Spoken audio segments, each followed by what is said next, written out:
Hey, should I again? I was gonna not talk about Section 230 today, and then Trump decided to flap his Twitter fingers, so we're gonna talk about Section 230 today. And this isn't gonna be like a super in-depth legal analysis of Section 230. I just want to explain what it is. So as people try to make their arguments against it very soon, people like Trump, and actually also people like Joe Biden. I just want everyone to have an understanding of what Section 230 does. So, what Section 230 does is provide a set of legal immunities to providers that host third party content. What that means more specifically is it protects sites like Facebook from getting sued for things that their users say. If, for instance, someone were to say something defamatory about me and I wanted to sue them, and they said that on Facebook, I could not sue Facebook because of Section 230. I would have to sue that person directly. This doesn't just apply to Facebook, though. If you are a blogger, for instance, or you have just your own website that you post your blog post to, and someone decides to post something defamatory in a comment, if you have comments, you are not, under Section 230, liable for what that person says. That person who was defamed cannot sue you for some random person defaming them in your digital space. It's really kind of an across the aisle thing. There's no political preference for this. There's no like right or left bias.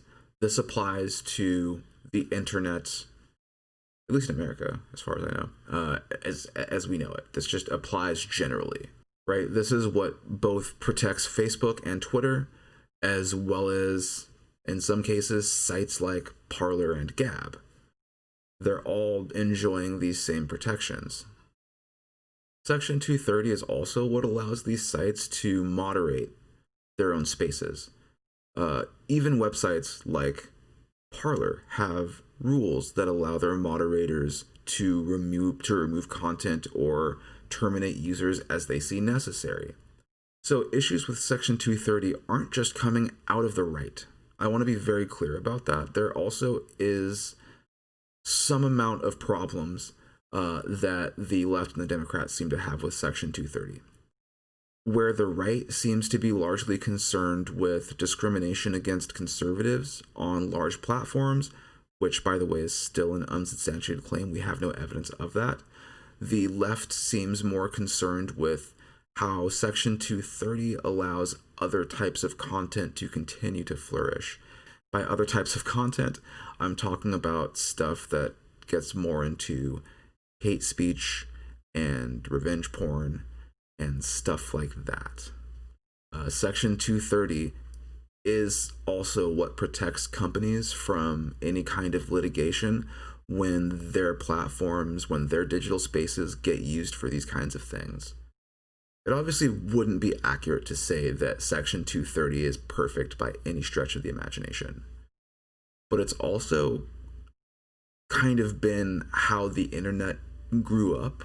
It's the rule that we've been living with, and it's been fine. I wouldn't say that Section 230 is perfect. I don't think that would be an accurate or fair assessment or a realistic assessment. I think that there needs to be some work with it. I'm not exactly sure what that work needs to be, but it was written in 1994. That said, without it, the face of the internet could potentially change in a very massive way. And I do want to keep that word potentially there because I don't want to sound super alarmist. It's possible that if Section 230 is repealed, that we would come up with a reasonable alternative. Absolutely possible. It's also absolutely possible that we could not. So I do want to talk for just a moment about the potential bad things that could happen if we were to overnight, so to speak, lose Section 230. So this would definitely affect pretty much everything that you interact with that is public. So Facebook, Twitter, Craigslist, Tumblr, all of those websites. If you have a blog, then you are now actually liable for what gets posted. All of these websites would suddenly become liable for whatever any user posts. If somebody should find that something seems to defame them, then they can go ahead and just sue the provider instead of the person who's actually making the defaming content or comment or video or image or whatever it happens to be. If you really think about this, Facebook and Twitter aren't going to get hit nearly as hard as many smaller sites without the capital to fight legal battles. Or maybe if they can fight one off, can they handle an extended legal battle with several plaintiffs? And then the question becomes, when is it worth it to host content? And when I say host content, that includes stuff like having comments open for discussions. This technically also applies to stuff like Discord servers too. Like, yeah, you as a Discord owner, if you happen to own a Discord, you are a user of Discord.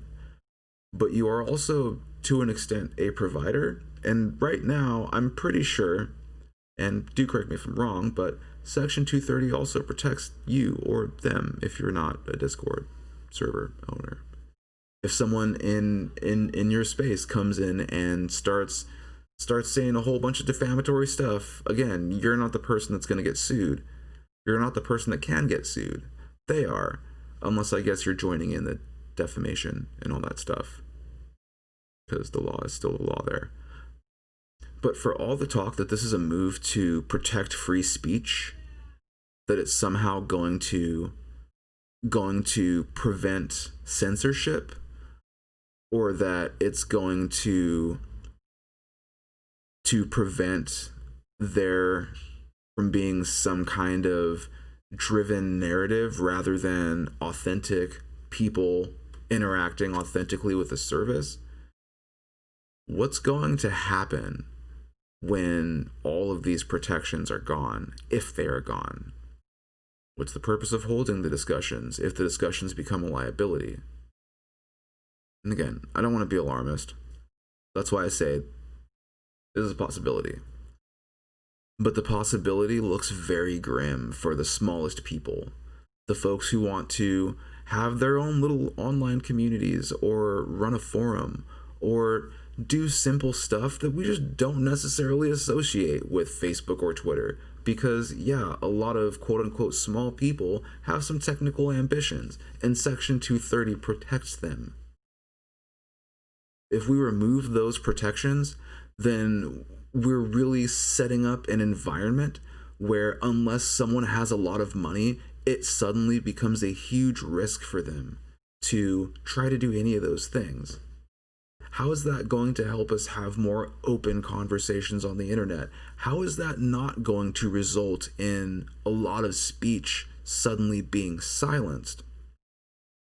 If the argument here is that what we're trying to stop is speech being silenced, then we should definitely not fuck with the thing that is keeping free speech from being silenced. But I think that's it for this one.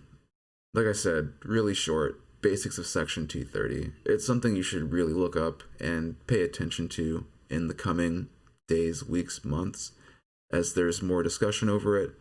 Again, this is something that kind of both sides, I hate to say that word, those words, I hate to say both sides, but it is something that Democrats and Republicans are both looking at either neutering or repealing, and that's a bit disconcerting to me. While again, I will acknowledge that there are issues with it, and it does need to be probably updated. That's not like my purview though, so I'm not sure what I would suggest. I also do think that some of the immediate repeal or revoke options might have further implication on the internet as we know it than some of the folks who are for it want to admit.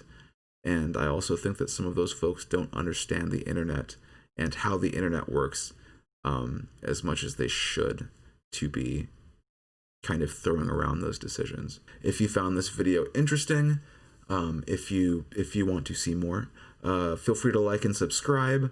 The likes just help me know what is working and what is not. And you can feel free to check out my other videos. You can find me on Twitch on Tuesday, Wednesday, and Friday at 6 p.m. till about 10, sometimes a little bit earlier. Yeah, that has been me. I'm Jedi Saboteur. Take care of yourself. Bye.